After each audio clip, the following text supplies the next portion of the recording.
Good evening, Jacob Chase.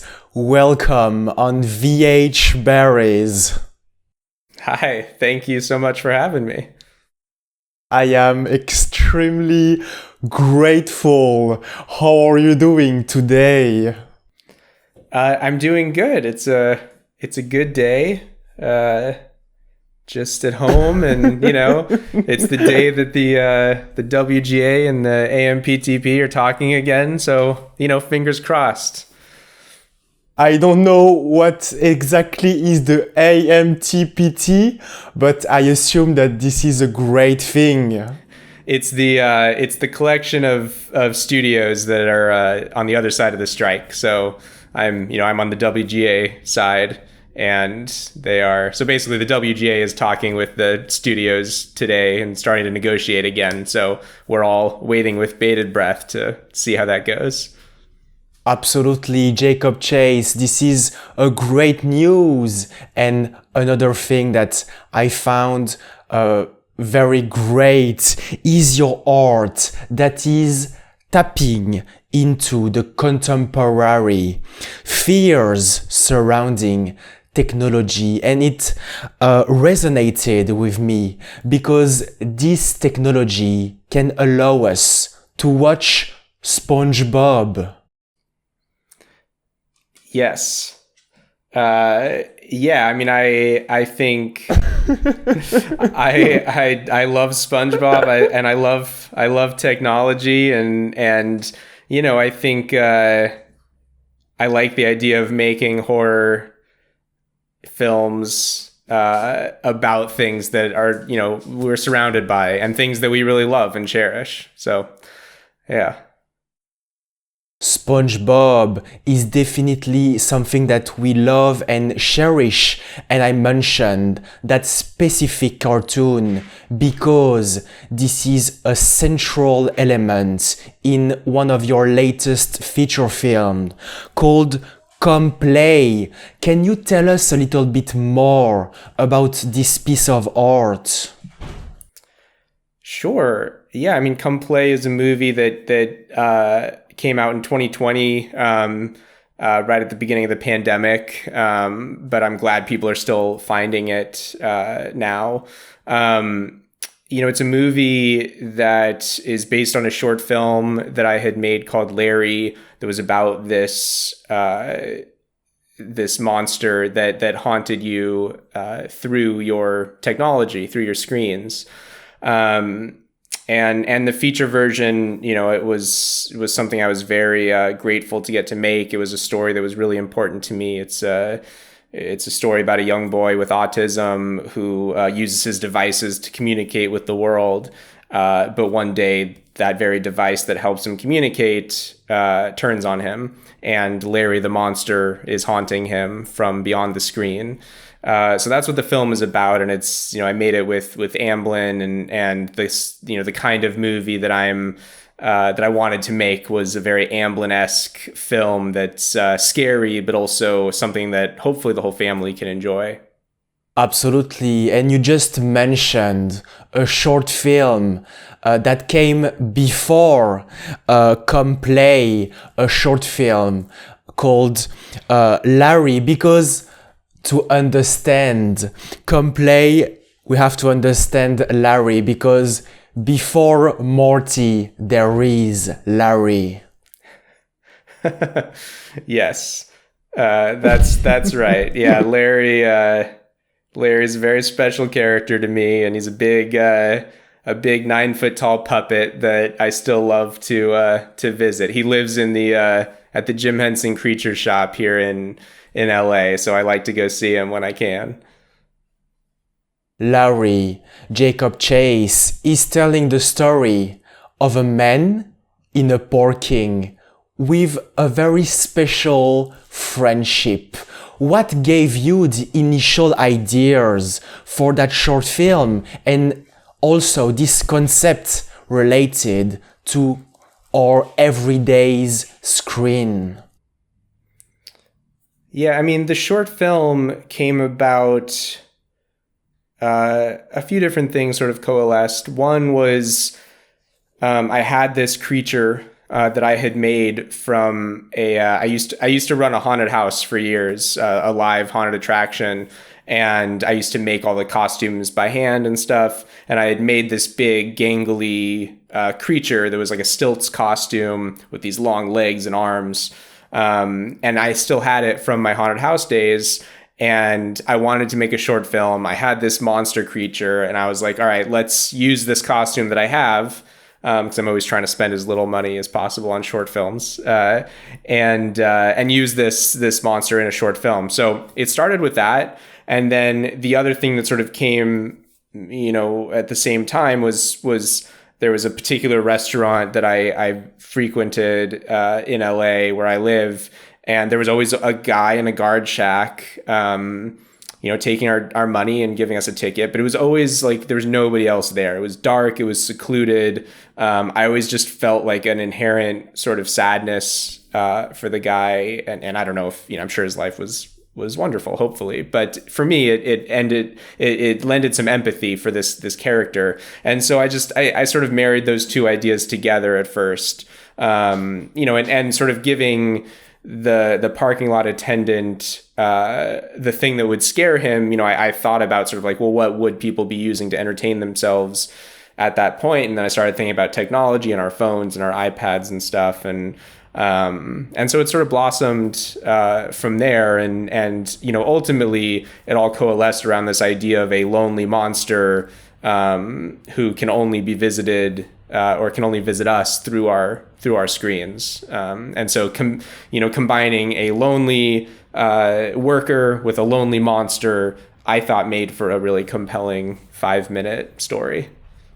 It definitely made a very 5-minute compelling story, Jacob Chase. And to come back to that feature film called Come Play, there is this connection and combination between horror and drama, because on one side I noticed that the film is rooted in the horror genre, but on the other side there is also this exploration of certain themes such as loneliness and connectivity. Can you tell us a little bit more about this fusion of those two genres?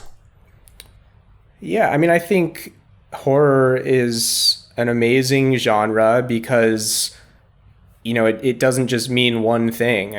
It's a genre that really the only thing it requires is for you to be scared at some point. But there's all sorts of different ways to scare people, and I personally feel like the more you care about characters, the more you'll care when they're scared. The more you can relate with them, the more you'll feel like you're in their shoes when they're having a frightening experience. And horror is a great avenue to get to tell stories about characters that otherwise, might only be dramas. And I love drama films as well, but, less people see them, unfortunately. And so this was my opportunity to, really explore a character and a group of characters who were meaningful to me, and put them into this, really horrifying situation. And I thought the marriage, of those two genres was really important for the film working. It's a film that I saw a sort of wholesome vision of what this horror film could be. It's a film that's ultimately about kindness and connection. And this was the perfect genre to do that in for me. Furthermore, Jacob Chase moving from Larry to Come Play is a sort of changed in a new dimension, with some very notable difference, such as a new character named Byron, who is playing Fortnite during the Pledge of Allegiance. That's right. Yeah. Luckily, Fortnite seems to still be a thing. You never know when you're incorporating technology into a movie. You know how much that those apps or those ideas will still be around for years later. But luckily, kids still seem to be playing Fortnite. Absolutely, kids seems to keep playing Fortnite, Jacob Chase, and there is, when it comes to transforming that 5-minute short film to a very long feature film, a lot of challenges in terms of adapting the story. I am not talking only about Byron playing Fortnite, but the entire plot and all the storyline. How did you manage to achieve that transition? I mean, gosh, I don't know. I mean, do you mean like creatively, like actually on the script side of things, or do you mean more like how I got it made, or which part of that are you referring to? I am referring to your ability to multiply the screen time of this story and create an entire saga. Right. Yeah, I mean, look, I think the short was great for setting up the villain, Larry, this lonely monster, but there really was no human character sort of backstory or motivation or anything to speak of. It really was just a sort of fun little 5-minute thrill, and so it really was starting from scratch on the feature side, and sort of clarifying sort of what the rules of the monster were, what the rules of this, how it sort of reaches you through the technology. But then mainly the biggest thing was like finding who the hero character was. I mean, I'd long been wanting to tell a story about this autistic boy, and my wife is a therapist who works primarily with kids with autism, and so I'd sort of been surrounded by these really amazing kids and their families, and had sort of grown to just have a lot of empathy and love for these these families, and felt like they were not people I had seen on screen before. And so I was really eager to tell a story about characters that that weren't exactly like me. And so really it started from that. And then, I'm someone that does a lot of research. And so I involved a lot of, both people who work with the autism population, but also a bunch of kids with autism I would interview and meet with, and just, and adults with autism, and just try to make the character and relationships as realistic as possible.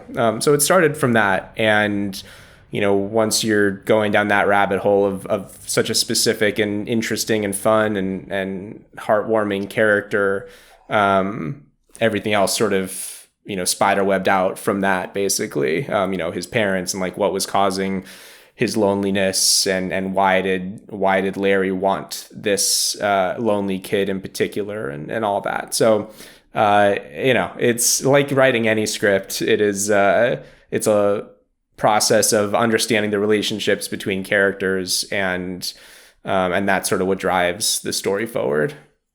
It is all about understanding the storyline of your characters, Jacob Chase, and you just mentioned that very powerful word, which is hero. And I feel that through this character called Oliver, that is played by Adzi Robertson, you found your hero. Yeah, Edgy was amazing. I mean, he was 8 years old when we shot this, an incredible young actor. He was somebody that, we found very early on in the process. It was actually Steven Spielberg who shared his work with me. Steven had had some auditions for a movie he ended up not making, but Eji was like at the top of the list for this kid role, and Eji was truly incredible in those auditions. And then, I saw a lot of kids, but ultimately it kept coming back to Eji. Like, he just had so much humanity for a character that doesn't speak much in the film. I needed to be able to read his emotions in his eyes and his body language and everything. And he just really blew me away. And he's a wonderful young actor. His parents are also great, which is very important when you're, working with a kid. I was a child actor, so it's like very important to me to like create a very fun and exciting environment that doesn't feel like too much work. And so, having a kid lead the movie was definitely a challenge, but Eji made it much easier because he was just so good.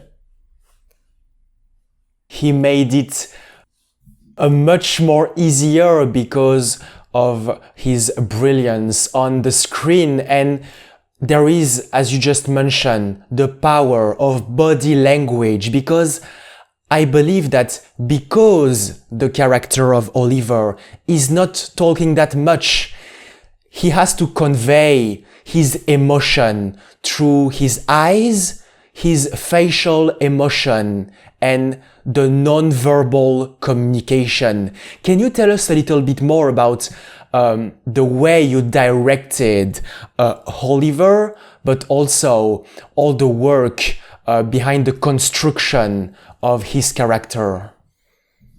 Yeah, I mean, I guess first I would say that the work behind the construction of the character, that's kind of the first part, right? Because I knew the sort of type of character I wanted him to be, but I also wanted, because I was so obsessed with making it authentic, I didn't have the, lived experience of Oliver. And so I really tried hard to, give myself the learned experience as much as I could. And like I said before, it was, linking up with other people on the spectrum and having them read the script, asking them questions, giving me notes and feedback.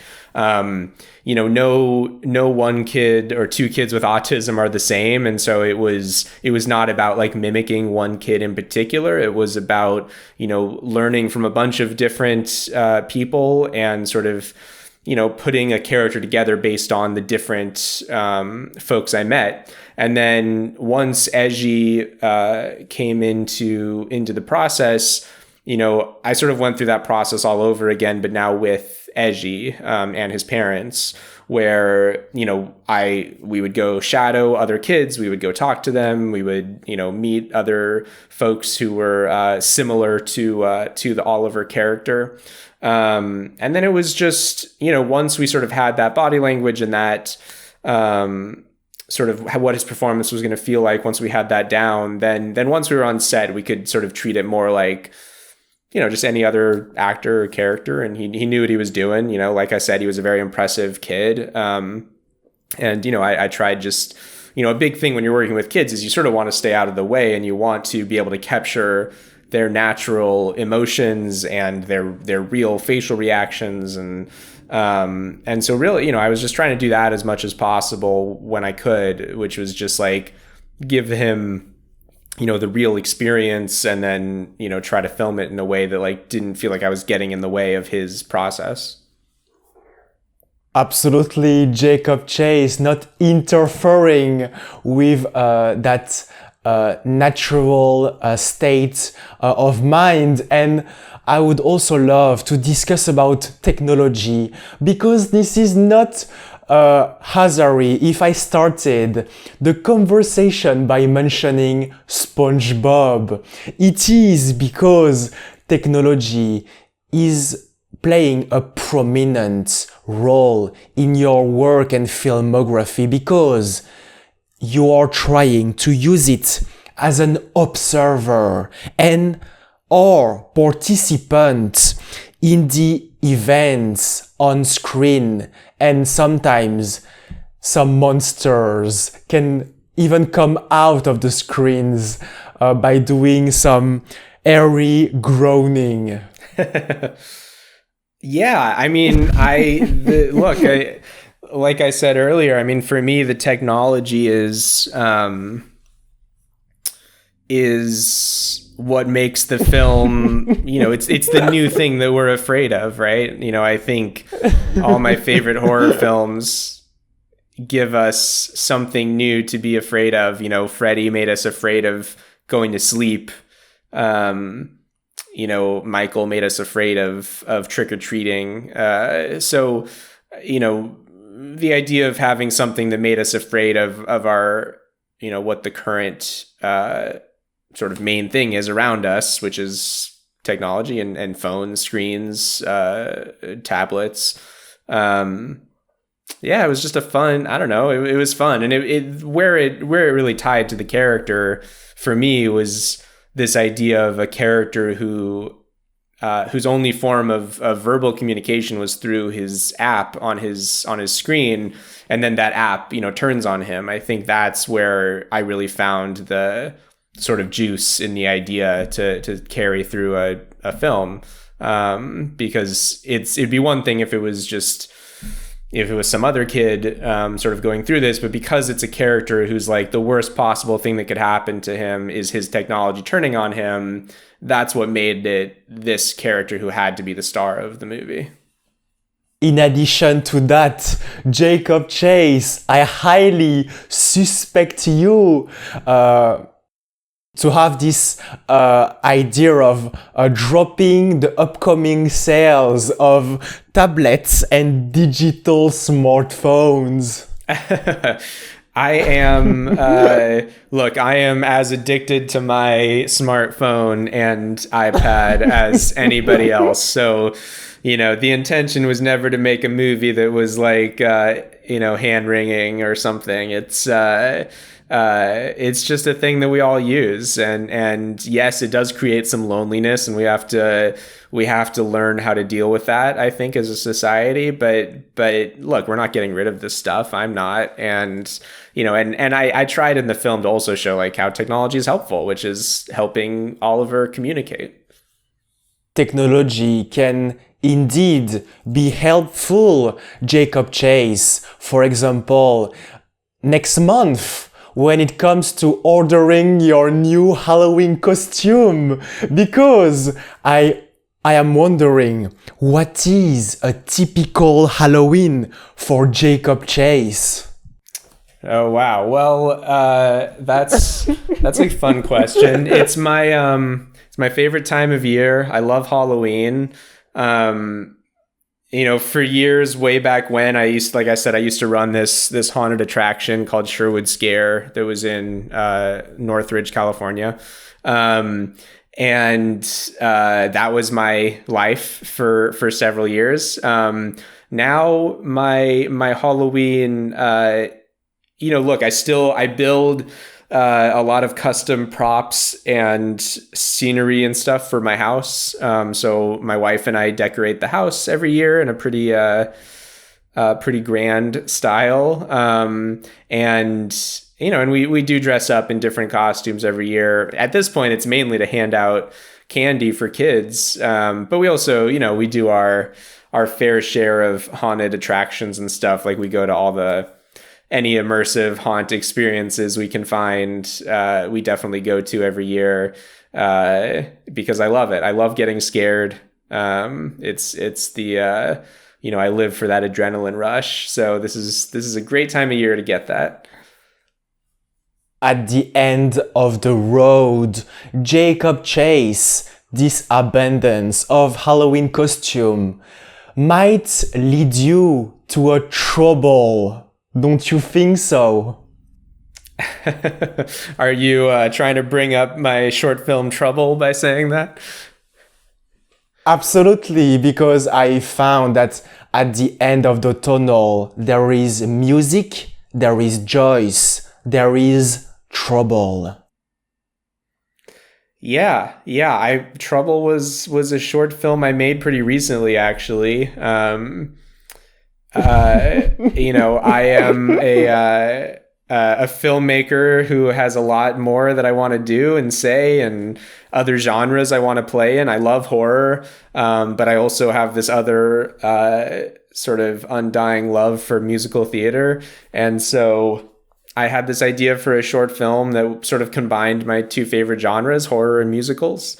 And really, you know, I made a short because it's the kind of tone that like no one's gonna let me make right now. But I want to make more of that in the future. And so I made one just to show I could do it. And it was so much fun. I mean, I'm very proud of that short film, and it's online, so you can see it. But I want to do more musical stuff for sure.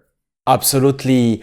At the beginning, I knew that it was a musical short film, but at the beginning of that short film, you are building some tension until we can hear some tones of piano.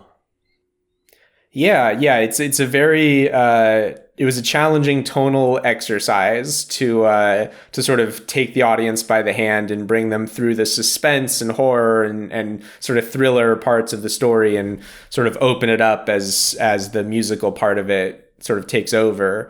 But you know, hopefully my goal was for the whole thing to feel of a piece and not to feel like a big jarring change, but to hopefully surprise the audience exactly where it goes.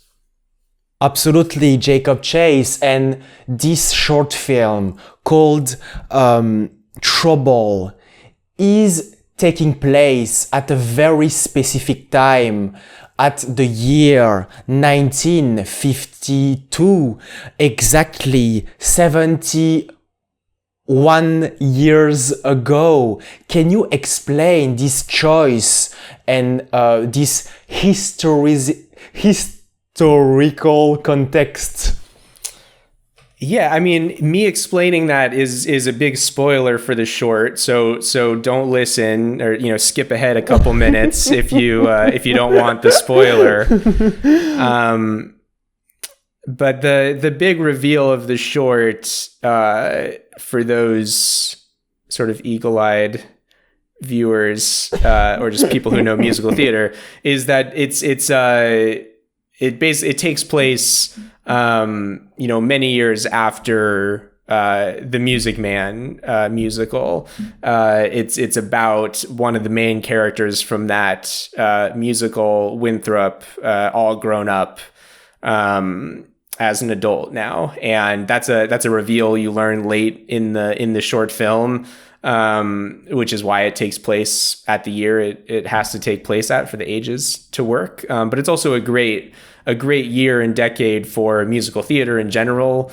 It's also a great time period to sort of demonstrate a sort of a type of person. You know, it was a time when traveling salesmen would still be going door to door, which is how the short film starts. There's a certain level of trust that was still there between people at that time period. So for many reasons it's there, but the main reason is because it's a secret sequel to a classic big musical, which I was in as a kid. I played that character, so it was really it was fun to explore what that character did, you know, 30 years later.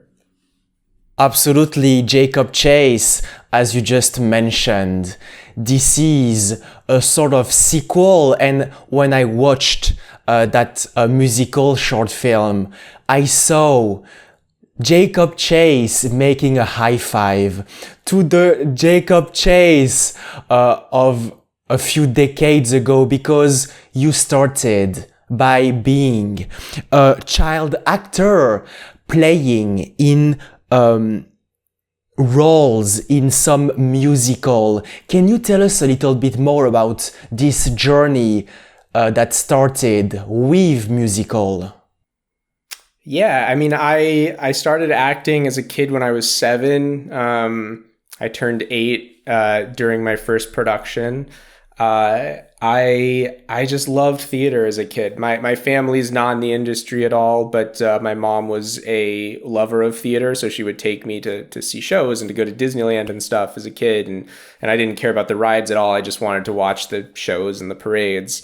And there was a regional production of Peter Pan near us, and I asked if I could audition for it, and my mom said yes. I ended up getting a role as a lost boy, and I was hooked. I mean, I loved performing, I loved the rehearsing, and then being on stage and singing, all of it, the storytelling part.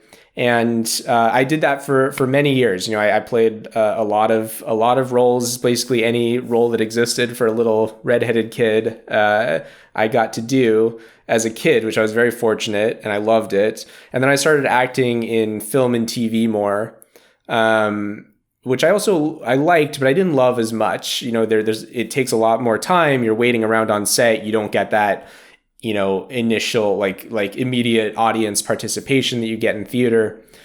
And I realized sort of when I would go to the premiere of a movie I was in or something, that was where I was the most excited, was like seeing the final product. And so while I was on set is where I started learning what the what the directors did, what the DPs did, the writers, and I started following them around and asking lots of questions and realizing like that's what I was more interested in at that point. And this was, I would have been 13, 14 years old or so at this point when I stopped acting, and I decided I'm going to go into trying to make films instead. So I started making short films from that age on, and you know, forcing my friends to come over and be in my little short scripts I wrote, and sort of never stopped. I mean, that's a long time ago now, and it feels kind of like I'm doing the same thing now, just on a bigger scale. Doing things on a way bigger scales. And in conclusion, that Lost Boy that you played in this regional production of Peter Pan is, as the day of today, no longer lost. Thank you very much, Jacob Chase. Oh, thank you. That's very nice of you to say. I hope I can take that in and feel less lost at some point.